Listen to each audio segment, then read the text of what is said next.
এ মুসলমান সোনার টুকরো বন্ধুরা, আমার গ্রামে রমজান মাস, শেষ রমজান মানে শেষ জুম্মার দিনে হুজুর ওয়াজ করছে, বাবা রোজার মাসে কষ্ট না করলে বাবা কেষ্ট মেলে। কি বলছে? কষ্ট না করলে। হুজুর কেষ্ট মানে কাকে বলতে চাইছেন? হুজুর তো জানে না কেষ্ট মানে কি, হুজুর তো জানে না, বলছে কথাই সব বলে তাই বললাম। আর মসজিদে দাঁড়িয়ে তুমি কথা বলার আগে ভেবে কেন বললে না? হুজুর কেষ্ট মানে জানা আছে, কেষ্ট মানে কৃষ্ণকে বলা হয়। মুসলমানদের এই ভাষার বাক্য উচ্চারণ করা যাবে না, তাই মুসলমান সাবধান। বেদ বলে শোনো, ও নম ব্রহ্মাণ্ড প্রভাসিত নম কল্যাণ শান্তি যুগে যুগে নমোহা না দ্বিতীয়ম না তৃতীয়ম চতুর্থ ন পচ্যুতে।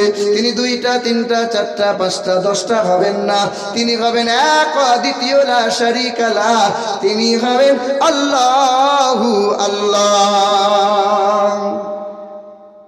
হে মুসলমান সোনার টুকরো বন্ধুরা, এ আমার যুবক তরুণেরা, আবার কেন আল্লাহ পাক জানিয়ে দেয় আমার নবী যা যা দেয় তা তোমরা গ্রহণ করে নাও। বলো গোবিন্দপুর আলমপুর এলাকার মুসলমান, আমার নবী যা যা দিয়েছে তা কি আমরা নিতে পেরেছি? বলেন বলেন।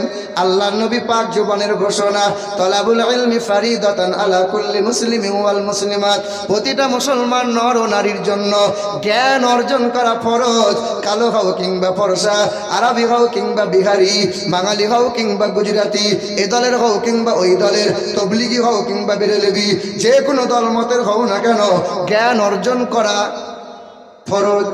আচ্ছা বলুন তো, আপনাদের এলাকায় প্রতি বছর এ পাড়ায় জলসা, তো দেখা দেখিতে ও পাড়ায় জলসা, দেখ কেমন মাল নিয়ে আসছে, দেখ, হয় কি হয় না? আচ্ছা বলুন, আপনারা জলসার মজলিসে যে আসেন বা বসেন, আপনাদের জলসাতে আসার মূল উদ্দেশ্যটা কি? বলেন বলেন না, বলেন না, কি উদ্দেশ্য বলো বাবা? স্বভাব পাবো। কি উদ্দেশ্য বলো? গলার কণ্ঠ শুনবে বলে? এই দেখেন ছোট্টবেলায় আপনার একটা ফরজ বাকি আছে।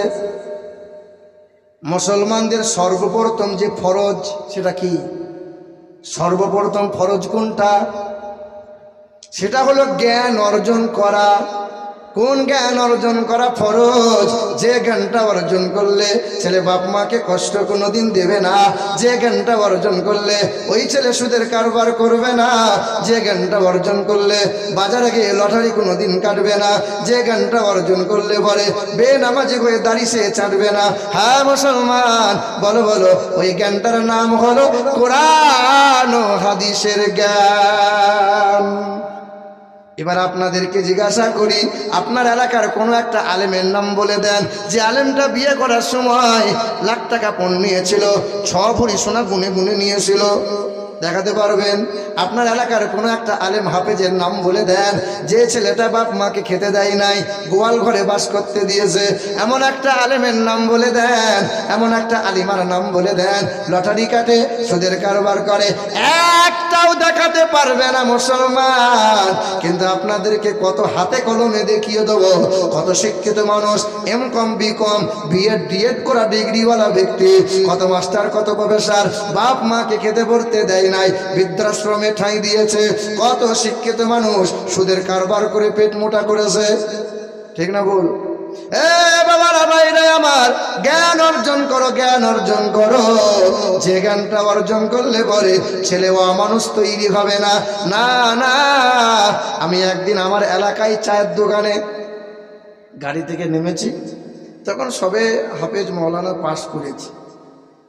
একজন চাষা, আমারই এলাকার খুব মাতব্বর লোক, সর্ষের তেল দিয়ে চায়ের দোকানে বসে বসে বড় বড় মোড়া মারছে, আর পেট মোটা। আসসালামু আলাইকুম চাচা। ওয়ালাইকুম আসসালাম। কে? আমিরুল ইসলাম। হাফেজ হয়ে গেলে? জি চাচা। জীবন বরবাদ করে ফেললে বাবা। কেন বাপ? মাইনে কত? চাচা 5,000। মৌলবীদের মাইনে কত? আপনাদের এলাকায় মৌলবীদের মাইনে কত বলেন না? কত কত?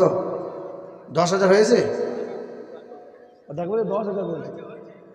হ্যাঁ, ওই ছয়ে বোধহয় একটা দুটো 8-9 হাজার টাকা হয়েছে, বেশিরভাগই 5,000 থেকে 6,000 টিনে টুনে হয়েছে। আর তাও আবার মমতার ভাতা, ওই ইমাম ভাতা নিয়ে যুক্ত করে 5,000 করেছে। কি বলছেন বলেন? শরম হয় না গো? আরে নামাজি মুসল্লি লোক বলছে হুজুর এত নামাজ পড়ছি কই কবুল হচ্ছে না। আরে 5,000 টাকা বেতন দিয়ে মৌলবীর জন্য নামাজ কবুল হয়? হ্যাঁ, নামাজ কবুল হয়? যখন তখন মৌলবীর সূরা ভুল হয়ে যাবে, 4 রাকাত নামাজ 3 রাকাতে সালাম ফিরিয়ে দেবে। আর কমিটির লোক দেখো তিনি মৌলবীর মাথার তার ছিঁড়ে গেছে গো, শুধু নামাজ ভুল করে, শুধু নামাজ ভুল করে। নামাজ ভুল হবে না খাপা? তার বাপ মা আছে, তার ছেলে মেয়ে আছে, তার বউ বাচ্চা আছে। তোমার যদি 5,000 টাকায় সংসার না চলে তো মৌলবী হিসাবে চলে কি করে? আরে আপনার এলাকার কোন একটা হাই স্কুলের মাস্টারের মাইনে 60-70 হাজার টাকা, তাকে দেখে কারোর হিংসা হয় না, জ্বলন হয় না? সে মাস্টার যখন আমার ছেলেকে টিউশনি পড়ায়, মাস গেলে 1200 টাকা 2,000 টাকা করে বেতন দিতে হয়, কেউ কোনোদিন প্রশ্ন করে না। আর আপনার গ্রামের ইমাম সাহেব আপনার বাপের জানাজা পড়ায়, আপনার বাপের কবরটা জিয়ারত করে দেয়, আপনার সকাল সন্ধ্যা গ্রামবাসীর জন্য নামাজের পরে দোয়া করে দেয়। এই ইমাম সাহেবের বেতনটা 5,000। সকালবেলায় ছেলেগুলোকে একটু কোরআন হাদিস শিক্ষা দেয়, মক্তবে পড়ায়। কোনোদিন আপনার গ্রামের মৌলভী সাহেবটা বলে দিয়েছে বাবু মাসে 200 টাকা করে দিস বাবা?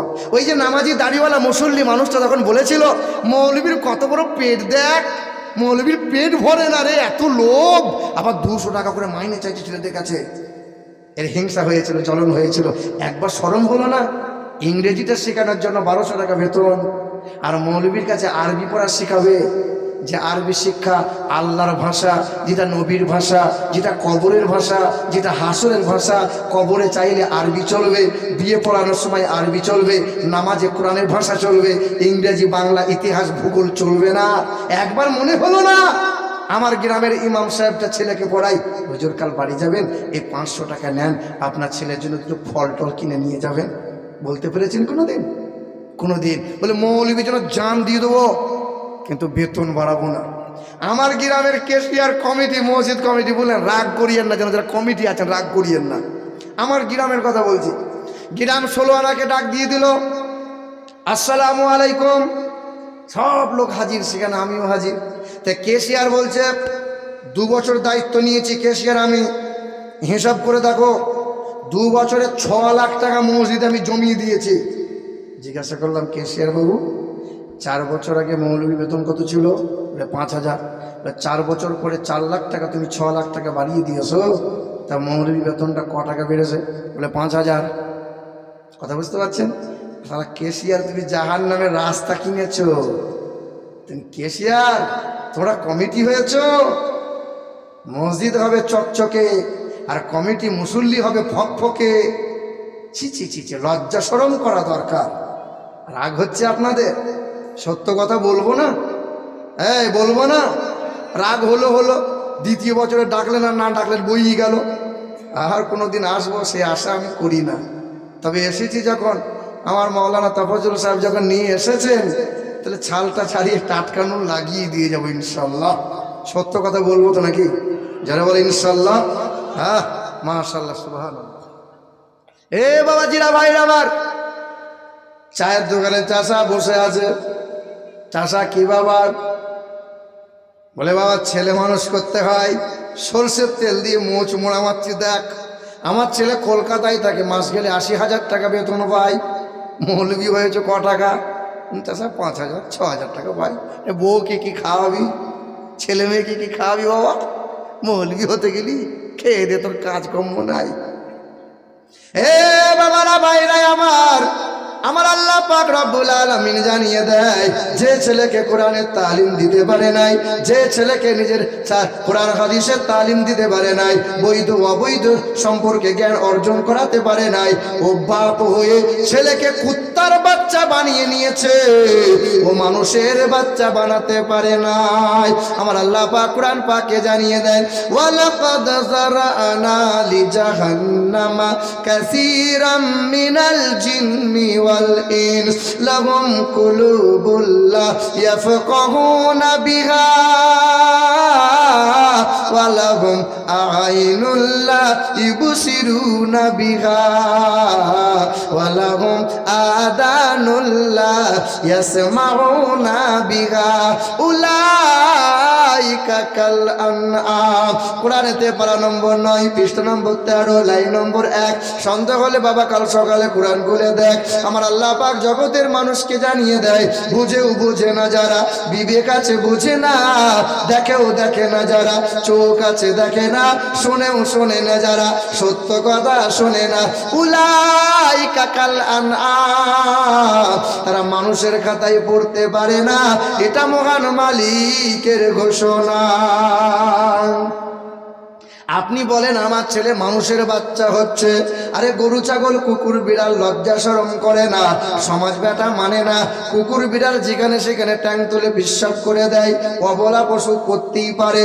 আর তোমার ছেলে বিএড করেছে, ডিএড করেছে, বিটেক করেছে, আইটিআই করেছে, মাঝে মধ্যে রাস্তার ধারে প্যান খুলে বিশ্বাস করে, দাঁড়িয়ে দাঁড়িয়ে কুত্তার মতো বিশ্বাস করে, অর্ধেকটা বিশ্বাস প্যান্টে মুছে নেয়, আর ও বলে মানুষের বাচ্চা তৈরি হয়।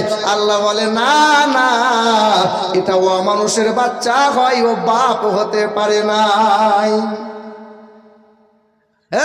মায়েরা, বাচ্চা পয়দা করলে মা হওয়া যায় না, বাপ হওয়া যায় না। আগে বাপ হওয়া লাগবে, আগে মা হওয়া লাগবে।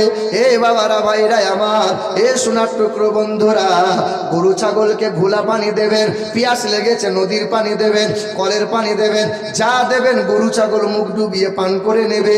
অবলা পশু অত বোঝে না।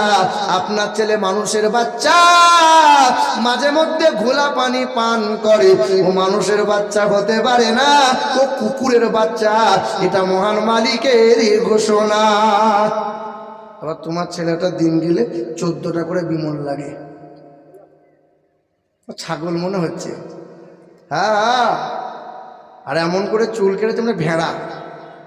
এই দিকগুলো ছেটে দিয়েছে, এদিকে সবুজ, এদিকে লাল, এদিকে সাদা। কি বলছেন বলেন? আর জিজ্ঞাসা করলাম নাম কি? বলে আমার নাম আব্দুল ছত্তার। তো বাপের নাম কি? আব্দুর রহমান। তো বাপ বেঁচে আছে? বলে হ্যাঁ। তো বাপকে বলি মরে যেতে বলবি। কি ওসব বাপ বেঁচে থেকে লাভ আছে? ও কলঙ্ক তো, ও বাপ। এ বাবাজিরা, ভাইরা আমার সোনার টুকরো বন্ধুরা, আমার সুধী মানুষেরা, আল্লাহর নবী বলেন খায়রুকুম মান তাআল্লামাল কুরআন ওয়া আল্লামাহু, যে কোরআন শেখে, যে অপরকে কোরআন পড়া শেখায়, পৃথিবীর জমিনে সর্বশ্রেষ্ঠ মানুষ হলো তারা। আর আমরা হলাম কারা? ইংরেজিকে বেশি মূল্যায়ন দিয়েছি যারা, আর কোরআন পড়া দেখনেওয়ালাকে, কোরআনওয়ালা দেখনেওয়ালাকে, সঙ্গে সঙ্গে ইংরেজিকে প্রাধান্য দিয়েছি যারা। বাবারা, ভাইরা আমার, আপনার ছেলেকে মাস্টার করেন, আমি কোনোদিন মানা করি নাই। আপনার ছেলে ডাক্তার হোক, জাতির দরকার আছে, আমি মানা করি নাই। আপনার ছেলেকে মৌলবি হাফেজ বানাতে বলি নাই। আমি এতটুকু বলতে চাই, আপনার ছেলে যেন হারাম হালাল কোনটা চিনতে পারে, আপনার ছেলে কোন বৈধ অবৈধ এটা যেন জানতে পারে, আপনার ছেলে পাক না পাকটা যেন বুঝতে পারে। ইসলামের জ্ঞান অর্জন করা প্রতিটা নর ও নারীর জন্য ফরজ। আমার আল্লাহ পাকের ঘোষণা নবীর পাকের জবান থেকে বার হয়। এ বাবারা, ভাইরা আমার, সোনার চাঁদ বন্ধুরা, এই কোরআন পড়ো, ছেলেকে কোরআন পড়াও, মেয়েকে কোরআন পড়াও। জানো এটা কোন কোরআন? যে কোরআনটা পড়লে পরে স্বভাব পাওয়া যায়, যে কোরআনটা শুনলে পরে স্বভাব পাওয়া যায়, যে কোরআনটা দেখলে পরে স্বভাব পাওয়া যায়, যে কোরআন হাত বোলালে স্বভাব পাওয়া যায়, যে কোরআনে চুমা দিলে স্বভাব পাওয়া যায়, যে কোরআনটা বুকে নিলে স্বভাব পাওয়া যায়, যে কোরআনের পরশে থাকলে পরে আমার আল্লাহ পাক ছোট ছোট মানুষগুলোকে দামি তার প্রিয় বান্দা বানিয়ে নেয়।